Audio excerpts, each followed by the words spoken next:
Hello दोस्तों, welcome back to my channel. कैसे हैं आप सब? आई होप आप सभी अच्छे होंगे, खुश होंगे, अपनी पढ़ाई कर रहे होंगे। तो ये सुबह सुबह कैंडल जलाकर टू डू लिस्ट बनाना रियल में बहुत इफ़ेक्टिव है मेरे लिए। और जब से मैंने स्टार्ट किया है ना, मैं अपनी टू डू लिस्ट कंप्लीट करने लगी हूँ और ये मुझे अच्छा भी लग रहा है। सुबह सुबह रियल में कुछ आप अलग करना स्टार्ट करते हैं तो एनर्जी अलग ही होती है और ये मुझे बहुत ही एनर्जीफुल बना रहा है। और एक अच्छी बात है कि टू डू लिस्ट कंप्लीट हो जाती है और स्टडी का जो दिन है हमारा वो पूरा प्रोडक्टिव चला जाता है। तो अभी जो एग्ज़ाम आने वाला क्या है, आ ही चुका है। अभी 10 दिन बाकी रहे हैं रीट के एग्ज़ाम में, और इन 10 दिनों में आपको क्या करना है क्या नहीं करना उस पर बात करते हैं। देखो, अगर मैंने जो पिछला एग्ज़ाम था उसमें 10 दिन पहले जो मैंने चीज़ फॉलो की थी वो मैं आप लोगों के साथ में शेयर कर देती हूँ। और आप भी, अगर आपको सही सूटेबल लगता है तो आप भी इसे फॉलो कर सकते हैं। अदरवाइज़ जो भी रूटीन आप फॉलो कर रहे हैं उसे ही कंटिन्यू रखें। इसमें कोई दो राय नहीं है कि आपका बनाया हुआ खुद का रूटीन भी बहुत बेहतर हो सकता है। खुद पर विश्वास रखना भी बहुत ज़रूरी होता है। तो चलिए शुरू करते हैं हमारे आज के जो वीडियो में। मैं आपको 10 दिन पहले क्या करना है वो बताती हूँ। देखो, ये वाला जो सिलेबस है उसमें कुछ टॉपिक जुड़े हैं, यानी सिलेबस तो कुछ बड़ा हो गया है और बड़ा होने की वजह से हो सकता है कि बहुत कुछ बाकी भी रह गया हो।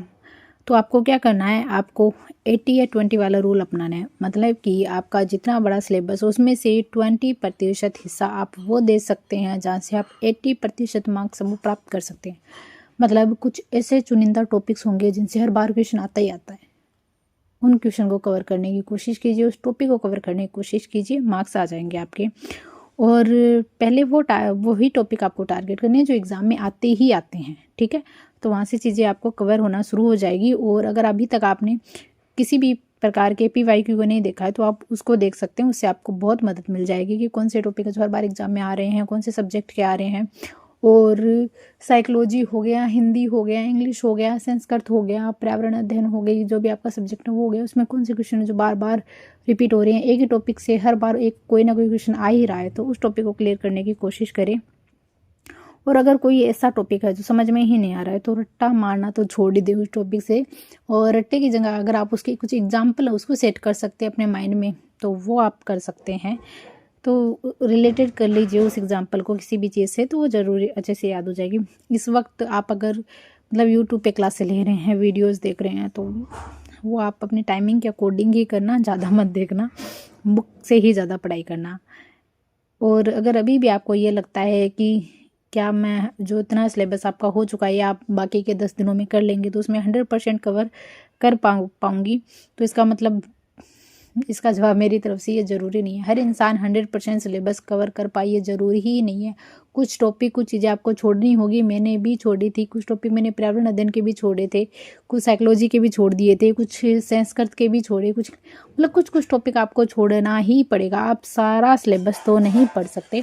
हाँ, ये ज़रूर हो सकता है कि आपका एक सब्जेक्ट ऐसा हो सकता है इसके बहुत से टॉपिक छूट गए हैं, पर अदरवाइज सभी ने आप सब्जेक्ट के आपने टॉपिक कवर कर लिए हैं। तो आप जो सब्जेक्ट के छूट गया है पूरा, उसमें कुछ इंपॉर्टेंट देख लीजिए जो भी एग्जाम में आता है उसके हिसाब से। और कभी हम ये सोचते हैं कि कोई भी हमारा टॉपिक उसको हम स्ट्रॉन्ग करके अच्छे मार्क्स ला सकते हैं, तो इसका जवाब बिल्कुल हाँ है। देखो, कोई टॉपिक हमें नहीं आता है और थोड़ा सा कन्फ्यूजन रहता है, वो समझ में आ रहा है, धीरे धीरे टाइम ले रहा है, तो उसमें ज़रूर अच्छे मार्क्स लिए जा सकते हैं। तो अगर कोई 1-2 टॉपिक ऐसा रह गया है तो आप अंतिम इन 5 दिनों में उसको करने का प्रयास कीजिए। और देखो, रिवीजन बहुत ज़रूरी है, तो आप भी रिवीजन अपने माइंड में जितना भी हो सकता है रिवीजन कीजिए। जितना भी जो भी पहले पढ़ा आपको इजी लग रहा है उसको फास्टली रिवाइज कीजिए, और जो थोड़ा सा मतलब हार्ड लगता है आपको धीरे धीरे उसको रिवाइज कीजिए, पर रिवीजन ज़रूर कीजिए।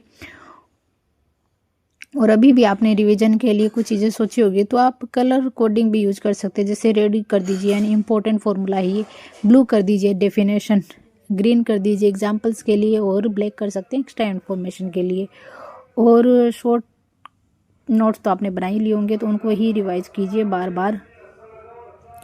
और देखिए, रोज़ है ना आपको अपने टाइम को भी मैनेज करना होगा। अभी एग्ज़ाम के अकॉर्डिंग भी आपको देखना होगा कि जो 2.5-3 घंटे का हमारा एग्ज़ाम होता है उसमें किस तरीके से टाइम मैनेज करना है, तो उसको लिए भी आपको प्रिपेयर करना होगा अपने आप को।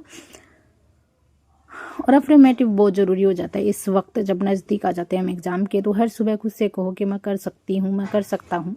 मैं बहुत स्मार्ट हूँ, मुझे डरने की ज़रूरत नहीं है। तो खुद को थोड़ा सा ना स्पेशल फील कराइए, मोटिवेट कीजिए। और एग्ज़ाम से पहले मिरर के सामने खुद से पॉजिटिव बातें कीजिए कि तू कर लेगी, तू कर सकती है, तू वही है जिसने ये चीज़ें शुरू की थी, अंत तक तू ले जाएगी बहुत अच्छे से। और जब घबराहट लगे तो 5 या 10 मिनट की गहरी सांस लो, और ये एंजाइटी को कम करने में मदद करता है। और अगर देखो जो वॉरियस्ट केस सिनेरियो होता है उसे सोचना बंद कर दो, जैसे कि अगर मैं फेल हो गई तो ऐसा सोचना भी मत, सिर्फ पॉजिटिव सोचना और बस जो प्लान आपने बनाया है उसे फॉलो करना और अपना बेस्ट दो।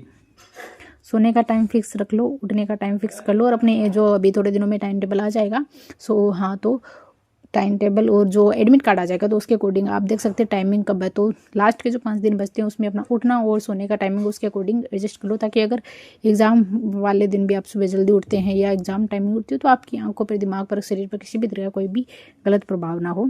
और नेगेटिव लोगों से दूर रहिए, जो डराते हैं, अभी तक कुछ नहीं पढ़ा टाइप के लोग होते हैं ना, उनसे दूर ही रहो अभी, ठीक है।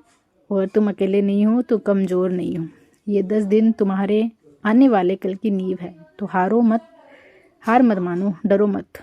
तुम खुद अपनी जीत की सबसे बड़ी वजह बन सकते हो।